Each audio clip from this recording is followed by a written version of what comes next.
दोस्तों, अगर आपने कभी भी इंडियन डोमेस्टिक फ्लाइट में ट्रैवल किया होगा तो प्लेन लैंड होते वक्त आपने अपने आसपास के लोगों को ऐसे हड़बड़ी में महसूस किया होगा कि अगर अभी इन्होंने अपनी सीट नहीं छोड़ा तो बस यहीं छूट जाएगी इनकी। क्योंकि प्लेन स्टॉप होते ही इन सबको ऐसी फीलिंग आती है जैसे बस स्टॉप हुई हो। तो जैसे ही एक क्लास में अगर अचानक से प्रिंसिपल आ जाए तो बच्चे तुरंत फटी में खड़े हो जाते हैं, ठीक वैसे ही हमारे भोले यात्रीगण प्लेन स्टॉप होते ही तुरंत खड़े हो जाते हैं। भारत सरकार भी इस बारे में सोच रही है कि इन भोलों को कैसे समझाएं कि भैया जब एक एयरप्लेन लैंड होता है तो सब लोग एक ही जगह पर उतरते हैं। ये कोई उत्तर प्रदेश की डिपो बस तो है नहीं कि भैया अगर हमारा चौराहा छूट गया तो फिर से हमें दूसरी बस पकड़ के अपने चौराहे तक फिर आना पड़ेगा। साला प्लेन में तो इतना स्मार्ट वाला फोन लिए रहेंगे, लेकिन प्लेन के रुकते ही हरकतें इतनी मूर्खों वाली क्यों भाई? प्लेन के अंदर घुसते वक्त दिल में ऐसी फीलिंग आती है कि ये सारे हमारे साथ वाले पैसेंजर वंदे भारत और राजधानी के नीचे तो ट्रैवल ही नहीं करते होंगे।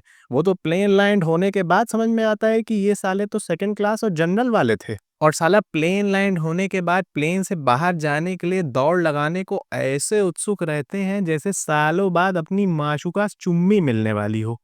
अरे इतना क्या उत्सुक हो रहे हो यार? यहाँ तो आसपास के लोगों को rocking in my own world वाला चूतियापा दिखाने के चक्कर में झूठा ही कान में ईयरफोन लगाकर जिंदगी भर लावारिस की तरह प्लेन में ट्रैवल किया है।